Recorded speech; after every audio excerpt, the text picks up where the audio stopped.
Jetfire! Jetfire! Where are you, Jetfire? You called Starscream? Yes, I did. Whoa! Why are you so tall? I don't remember you being that tall. What is this?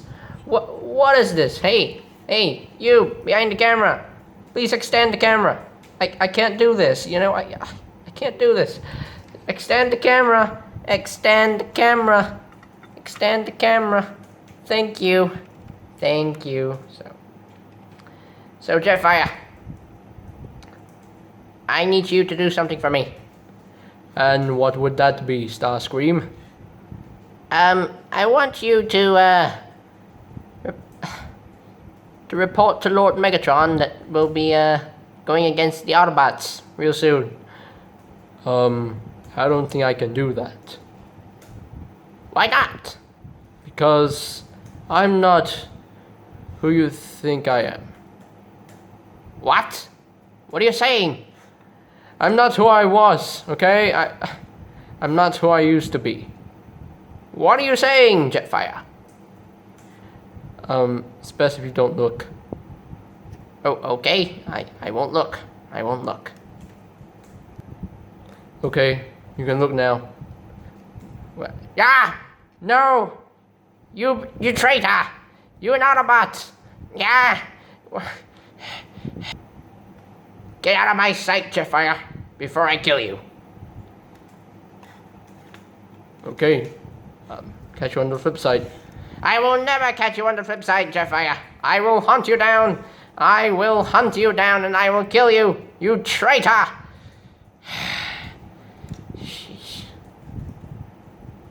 What are you pointing that gun at me? Don't point the gun at me, Starscream. Oh, sorry. Let me put my arm down. Much better, Starscream. My goodness. You nearly shot me to death. Sorry, I'm just angry at Jetfire. You know, I'm angry at him. If I had my angry face, I would be very, you know. I'm gonna report to Lord Megatron that Jetfire has turned traitor against the Decepticons.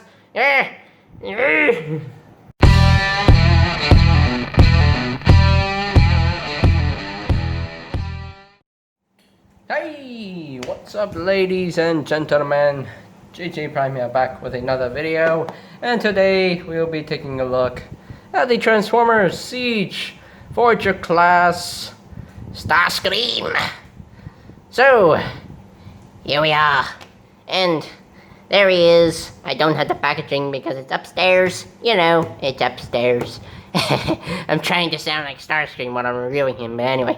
So, here is Starscream in his Cybertronian Tetrajet mode. I dig it. I like it. But anyway. Let's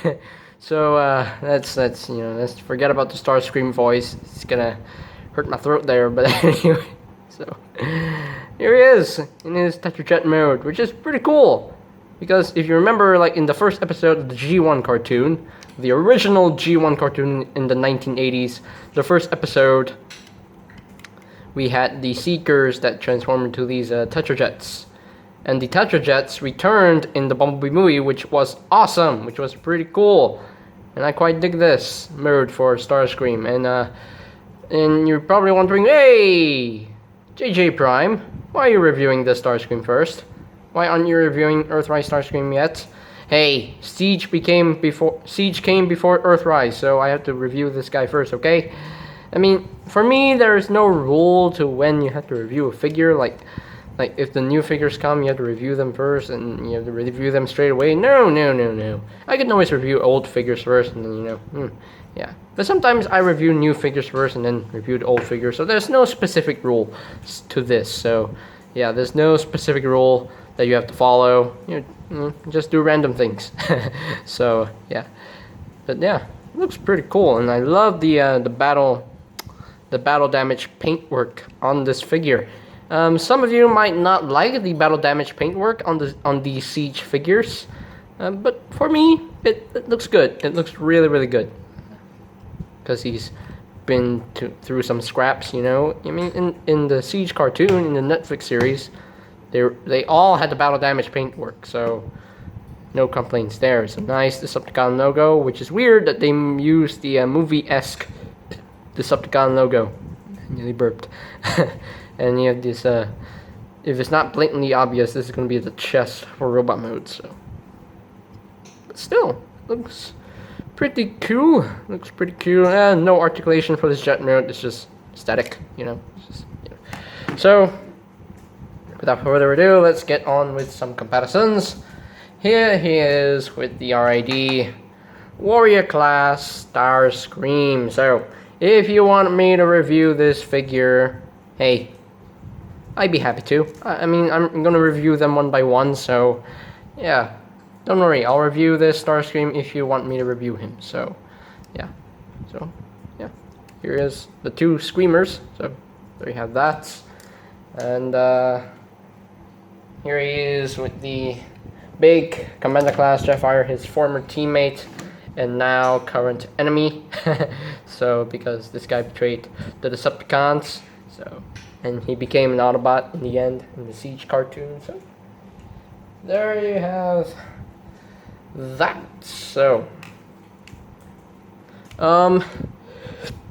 sorry there, excuse me, I just sneezed. I'm so sorry, but anyway.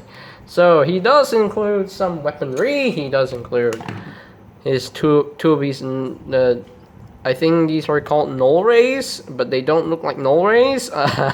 So yeah. It's just casted in a unpainted gray plastic, but the molding is really nice. I like the molding on these weapons, and they do have some compatibility with the you know, the effects parts, so you can blast some things, you know, shoot some things, you know, do some explosions.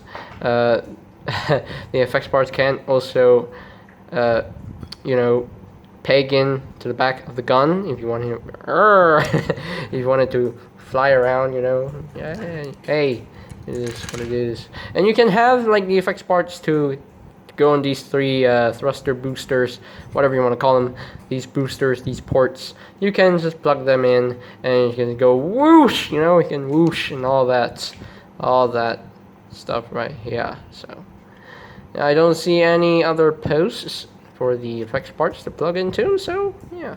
So these do store in jet mode in like few ways. You can actually store them like on these ports right here if you want to. You can store them on these ports if you want to, but I prefer to store them under the wings as usual. You know how jet formers work, you know. Hey, come back here. So there you have storage for the weapons, and that's pretty cool. Quite dig it. It's not ridiculous as how other how weapons are stored on vehicle modes, but this one works. It works for me. So yeah, that is pretty much it for the Tetrajet mode. It's cool. I love it so much, and there is one bit of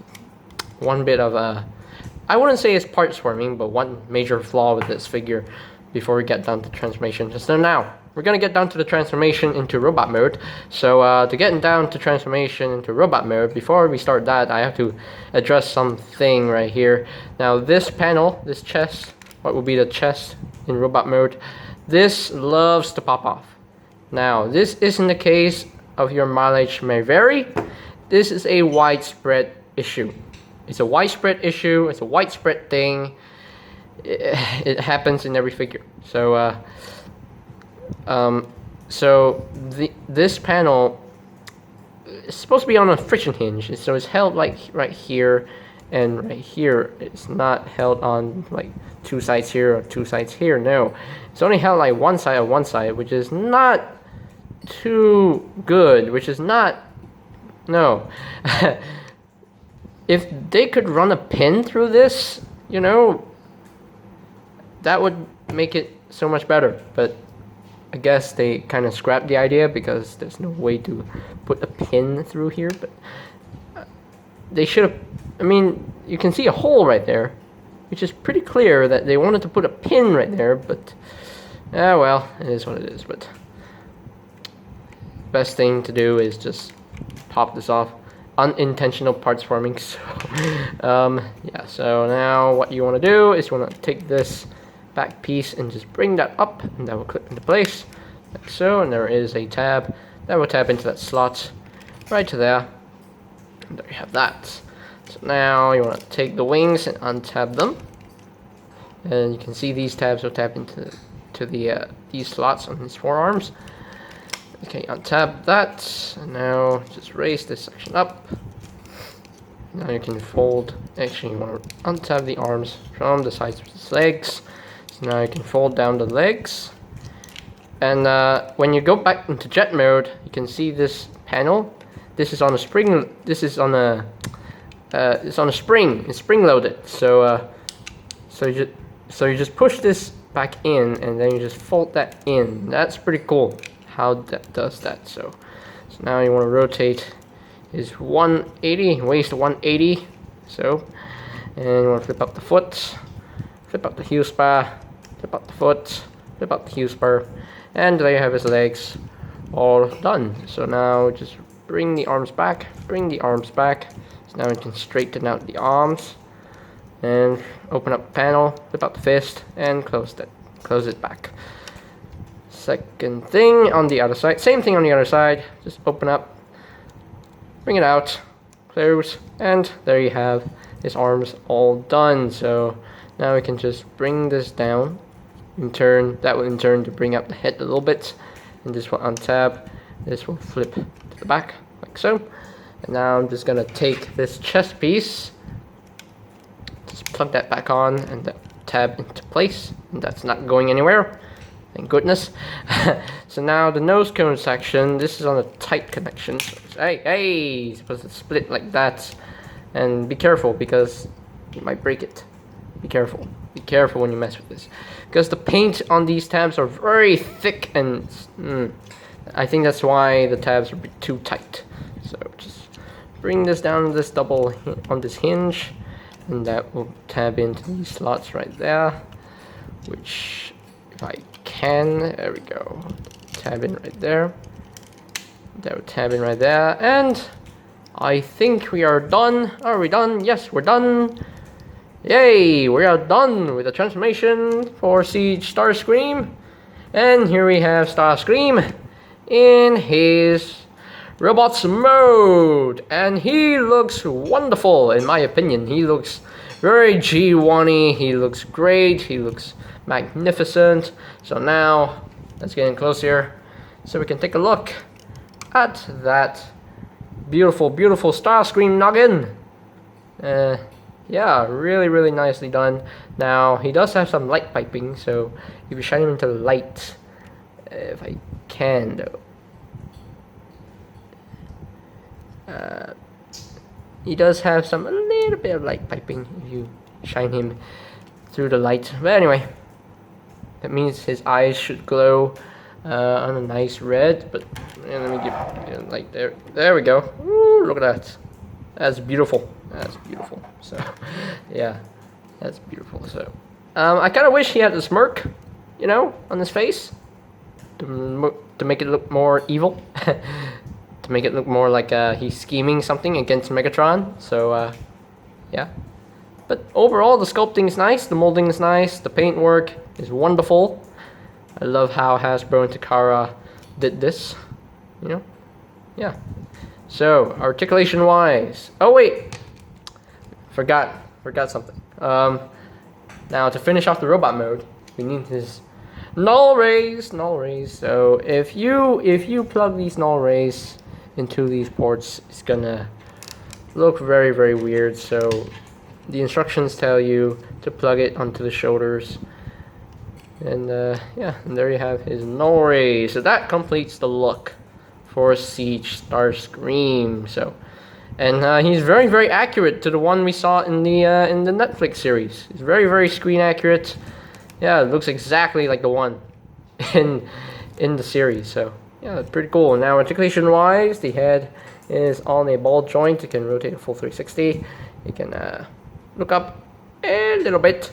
You can look down a little bit. If the wings, just flip, and the wings you can position however you want. It's on this rotating hinge. You can just flip that to the back, and that will accommodate the arm movement. It can rotate a full 360. If you do that, if you leave the wings like flush like that, then it won't allow the arms to rotate full 360. So you have to bring it out of the way. So, and you can use this hinge to move the arms inward if you want to. The arms can move out as well. He does have a bicep swivel, and he does have an elbow joint, which kind of looks like a double elbow joint, a double jointed elbow, I think anyway, so don't quote me on that. But anyway, the wrist, there is a there is a wrist swivel, which is really tight on mine, so I'm not gonna bother rotating his fist. He does have a waist swivel. The legs can move up that far, can move back that far, can move out. Pretty much do the full splits. He does have a thigh swivel. My camera move focus. There we go. He does have a knee bend, which is about 90 degrees up bend. Right there. He does have some ankle tiltage right there, and the feet can move up and down if you want them to. So, and the toes can move due to transformation. So yeah, pretty posable, if I say so myself. Yeah, pretty posable. Now, if I had some effects parts, I didn't even bring down some. He can you know, accommodate some effects parts like on these forearms. Just put the effects parts right there, put the effects parts right here, put the effects parts on his legs so he can explode it. You got shot in the legs, shot in the forearms, anything you want to do, or just simply, you know, plug into the, you know, the barrels of the null rays so that you can shoot, pew pew bang bang, pew pew bang bang.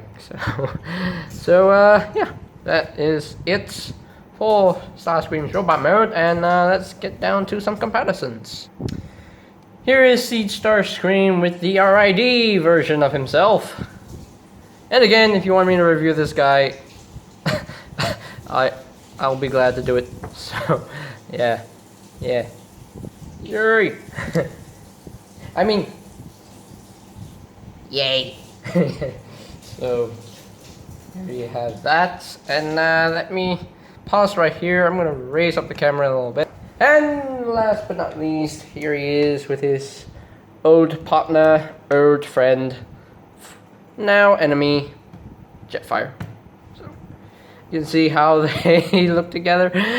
Siege Starscream is just a puny little thing. Now, I'm going to talk about scale. In the Netflix series, Jetfire was not supposed to be this tall. He was like right here, I believe. So, I don't think that's perfect scale. No, that is not the correct scaling. Jetfire should be a little bit shorter, you know. So, but we work what we got here. So I mean, does scale even really matter in Transformers fandom? I don't think so, because scale it it depends, because in the G1 cartoon, scale didn't even make sense. So yeah, it means nothing then. It means nothing now. So it meant nothing then, means nothing now. So please don't complain. So there you have that. So let me bring down the camera to ground level. Yay! Ha ha ha! So there you have the Siege Voyager Starscream, and I think this is a great addition to the Siege toy line, because this figure looks amazing. And if you ask me, when are you gonna get Siege Thundercracker and Siege Skywarp? Never. Because I'm going on to the Earthrise versions of those characters. So, yeah. And if you want me to get the secret paints, I'm still gonna say no, because I'm still gonna say no to Hot Link. I'm still gonna say no to the Rainmakers, you know. those Seekers, the yellow, green, and blue. I just, no. you know me, I hate repaints, you know. But hey, at least I have the mold. And the original version of the mold, Starscream. So, he's a great figure. I like him. But, I do say so myself. The chest panel, major flaw. Major flaw. So, if they could have run a pin through this panel, then everything's fixed. But apparently, yeah. And also one more thing, I wish he had the smirk. But if I had the Siege Thundercracker, then I can unscrew the head and just swap the heads, so that Starscream has his normal smirk, you know, so they can be evil and scheming his plans against Lord Megatron. Oh, how it pains me to do this. So, there you have that. So, yeah, I think this gets an 8 out of 10. So, still a great figure. Only a few things to think about is the pin through the chest panel and the smirk on his face. So, I wish he had the smirk. So, 8 out of 10. Still not a bad score. He still passes. So, yeah. 8 out of 10. So. And I think that is pretty much it for Starscream there, so don't forget to subscribe to my channel so that you won't miss any new future reviews of new upcoming figures. And hit that notification bell down below so that you can get notified when a new video is up and ready. So, and I think that's pretty much all there is to say, so there you have the Transformers Siege Warper Cybertron Voyager class Starscream, and this is JJ Prime signing off. Peace out!